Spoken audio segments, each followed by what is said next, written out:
She left him for a rich man, but the law made her pay him every month for years. When she mocked his mechanic job, he got revenge through her own paycheck. What happens when a successful woman leaves her blue-collar husband for a supposedly wealthier man? Most would expect the typical divorce story where she takes everything and moves on to a better life. But in this jaw-dropping tale of unexpected consequences, the tables turn dramatically when one overlooked detail changes everything. A husband's careful planning leads to a shocking courtroom revelation that transforms a painful betrayal into the sweetest form of justice. You won't believe how this seemingly defeated man turns his entire life around using a legal system that finally works in his favor. Welcome to X by X Confidential, where we bring you the most shocking and satisfying stories from the battlefields of relationships and marriages. Thanks to everyone who keeps coming back for our videos. Your support means everything to us. If you're enjoying this wild tale of revenge and justice, don't forget to smash that like button right now. Also, be sure to subscribe and hit the notification bell so you never miss our next jaw-dropping story. Now back to today's unbelievable account of sweet, sweet revenge. Buckle up for this crazy ride. I'm super mad but also kinda happy now. I need to tell you how my life got flipped upside down and then right side up again. The backstory. I, 36, was married to my wife, 34, for 8 years. We met at a friend's party back in college when we were both broke students dreaming big.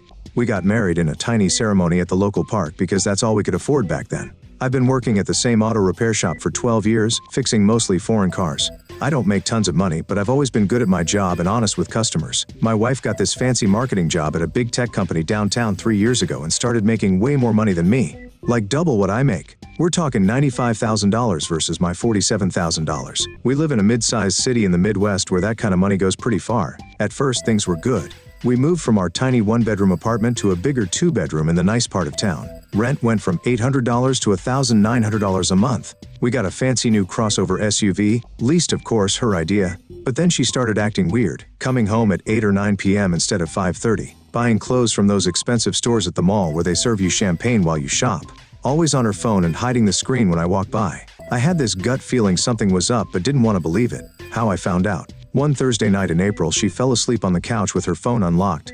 I never check her stuff. My dad always taught me to respect privacy, but something just told me to look. And bam, there it was. Text with a coworker guy from her marketing team talking about their special lunches at that fancy steakhouse downtown, and how she deserved someone successful, and I was holding her back. The texts went back 5 months. I took pictures of everything with my phone. There were over 200 messages. When I asked her about it the next morning over breakfast, I made her favorite pancakes too. Can you believe it? She didn't even try to lie.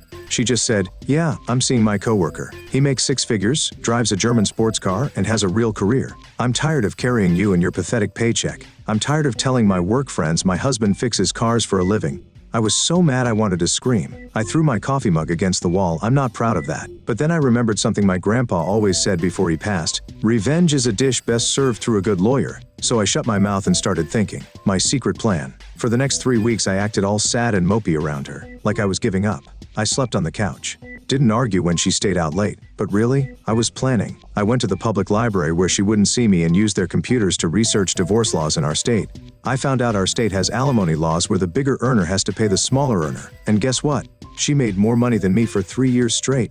I got all our tax forms from the file cabinet in our home office when she was at work, probably with him. All our bank statements, all our credit card bills showing her shopping sprees. I took pictures of her fancy work clothes, tags still on some showing $200 for a single blouse. I wrote down all the time she bragged about her big paychecks at family dinners. I even recorded her once saying, "I make all the money in this family anyway," when we were arguing about the cable bill. Then I found the best divorce lawyer in town based on reviews online.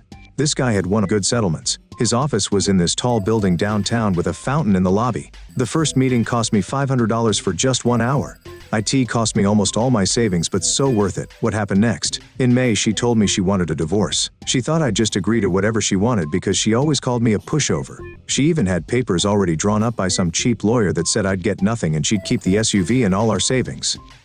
My lawyer hit back hard. We showed all the proof of her bigger income, W-2 forms, direct deposit records, everything. We showed the text proving she cheated with her coworker for 5 months. We had records of every time she spent our money on expensive restaurants, $300 dinners, when she was actually with him. The judge was not happy with her. The divorce hearing was at the county courthouse, this big old building with marble floors. When she heard how much money she'd have to pay me each month, her face turned white. She started crying, saying she couldn't afford it with her lifestyle. Too bad. The law's the law. Her fancy coworker boyfriend was in the courtroom sitting behind her, wearing a watch that probably cost more than my car, and looked super worried when he heard about all the money she'd be paying me.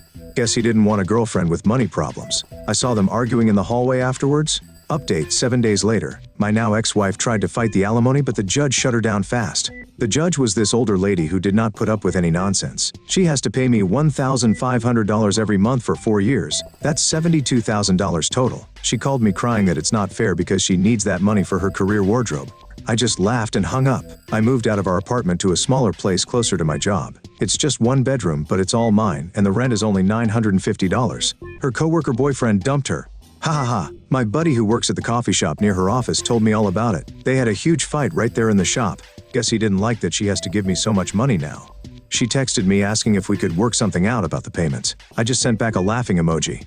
My lawyer, who's become my friend now, says she tried to claim she's having financial hardship, but the judge didn't buy it since she just leased that new SUV last month for $650. Sucks to be you, ex-wife. I used my first alimony check to buy a big TV and a comfortable couch for my new place. Never had such nice stuff before. Update 3 months later. I used some of the alimony money to take night classes at the community college to become a certified master mechanic. Already got a better job at a nicer shop across town with benefits and $5 more per hour. My ex-wife got demoted at work. Heard from our mutual friend who works in the same building that she's been showing up late and crying in the bathroom.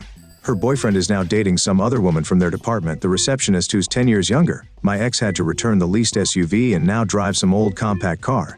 She had to move out of our nice apartment to a tiny studio in the bad part of town where police sirens go all night. Sometimes the car mechanic does win in the end. That wraps up today's incredible story of revenge and karmic justice. What would you have done in this situation? Would you have pursued alimony or handled things differently? Let us know in the comments below. If you enjoyed this story of sweet revenge, please hit that like button. It really helps our channel grow. Don't forget to subscribe and hit the notification bell so you never miss our next shocking story. Thanks so much for watching X by X Confidential, where real-life drama meets sweet justice.